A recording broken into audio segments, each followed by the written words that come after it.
How to add audio mixing in DaVinci Resolve. First of all, open your project in DaVinci Resolve and go to the Fairlight page where all the audio editing happens.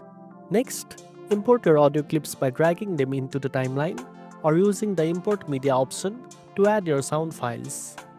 Then, you want to organize your audio tracks by labeling them clearly, such as dialogue, music, and sound effects. This helps keep everything manageable during mixing. After that, click on the Mixer button located at the top right of the Fairlight page. This will open the Mixer panel where you can control each audio track setting.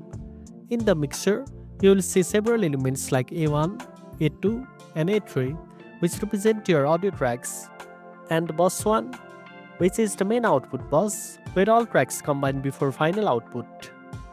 Input controls where the audio signal is coming from, while track effects and effects allow you to add audio effects like EQ, compression, and reverb to each track.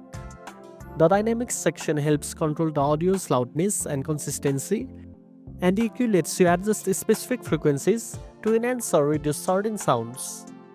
Bus sends are used to send audio to different buses or effects, and pan controls the stereo positioning of the sound from left to right. The letters R, S, and M stand for record, solo, and mute respectively, which help in managing individual track monitoring. Finally, listen to your mix carefully on different speakers or headphones to ensure it sounds balanced and natural across all devices. And that's it. Now you know how to add audio mixing in DaVinci Resolve.